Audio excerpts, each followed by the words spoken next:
છેલ્લા કેટલાય સમયથી ગુજરાતના ભાજપના પ્રદેશ પ્રમુખ કોણ હોઈ શકે એના નામની ચર્ચા ચાલી રહી છે. હવે એની પાછળનું કારણ એ છે કે કોઈ નામ ફિક્સ નથી થઈ રહ્યું. સી.આર. પાટીલ પહેલા હતા, પરંતુ સી.આર. પાટીલ જેટલું કામ કોણ કરી શકશે એના વિશે મહામંથન ચાલી રહ્યું છે. ત્યારે હવે લાગી રહ્યું છે કે નામ ટૂંક સમયની અંદર જાહેર થઈ શકે છે. ભાજપ જૂના જોગીને ચાન્સ આપી શકે છે, એટલે કે વિજય રૂપાણીને. પરંતુ વિજય રૂપાણીને ચાન્સ આપવાનું કારણ શું છે એ જો તમારે જાણવું હોય તો આજનો આ વિડીયો ખાસ તમારા માટે બનાવેલ છે. આ વિડીયો એકવાર પૂરો જોઈ લેજો.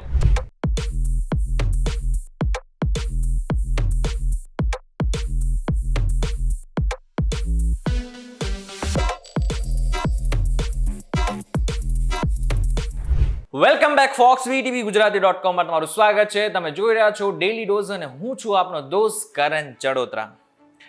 ગુજરાતના પૂર્વ મુખ્યમંત્રી વિજય રૂપાણીનું નામ ગુજરાતના પ્રદેશ પ્રમુખની રેસમાં ચાલી રહ્યું છે.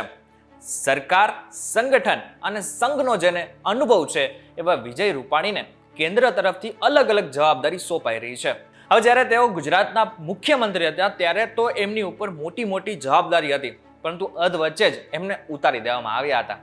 અને આ બાદ મહારાષ્ટ્ર, પંજાબ અને રાજસ્થાનમાં એમને મોટી મોટી જવાબદારી સોંપવામાં આવી હતી. તે જોતા ભાજપના કેન્દ્રીય સંગઠનને પણ વિજય રૂપાણીને પક્ષમાં એક્ટિવ રાખ્યા હતા.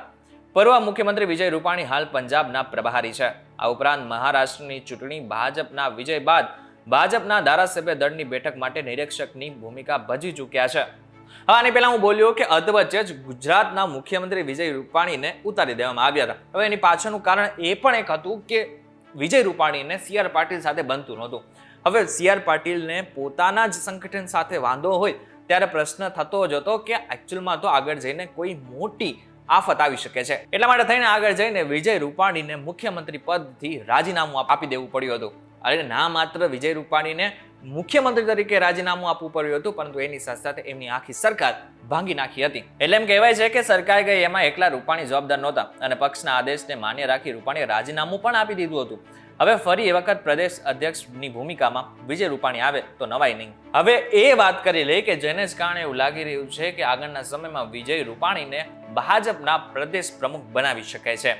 એ વ્યક્તિ છે ભૂપેન્દ્ર યાદવ. વિજય રૂપાણીને પ્રમુખ બનાવવા પાછળ સૌથી મહત્વની બાબત એ છે કે ભૂતકાળમાં વિજય રૂપાણીની સરકાર સમયે ભાજપ સંગઠનના પ્રભારી તરીકે ભૂપેન્દ્ર યાદવ હતા.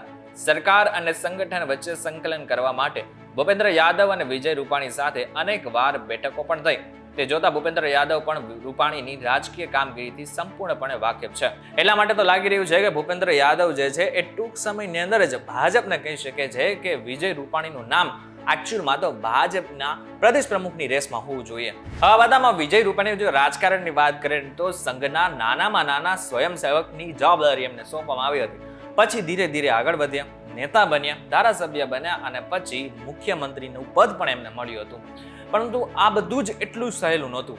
વાત હતી 1991ની. 1995માં કેશુભાઈની સરકાર બનવાની હતી. એ વાત 1991માં જ ખબર પડી ગઈ હતી. 1995માં કેશુભાઈની સરકાર બની તે પછી 1998માં તેઓ ભાજપના પ્રદેશ મહામંત્રી બન્યા. તે સમયે ચૂંટણી ઢંઢેરા સમિતિના અધ્યક્ષ પણ બન્યા. 2006માં પર્યટન નિગમ અને 2013માં મ્યુનિસિપલ ફાઇનાન્સ બોર્ડના ચેરમેન બન્યા. 2006 થી 2012 સુધી રાજ્યસભાના સભ્ય પણ રહ્યા. આ બાદ ધારાસભ્ય બન્યા. ધારાસભ્ય બન્યા બાદ આનંદીબેન સરકારમાં કેબિનેટ પ્રધાન બન્યા. ફેબ્રુઆરી 2016માં ગુજરાત ભાજપના પ્રદેશ પ્રમુખ તરીકે તેમની પસંદગી થઈ.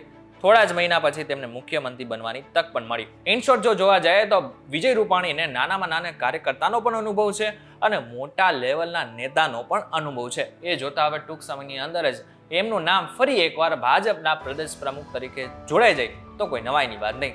આ બાબતને લઈને તમે શું વિચારી રહ્યા છો અમને જરા કોમેન્ટ કરીને ચોક્કસથી કહેજો. વિડીયો થકી જો તમને કોઈ ઇન્ફોર્મેશન મળી હોય તો વિડીયો લાઈક અને શેર જરૂરથી કરજો.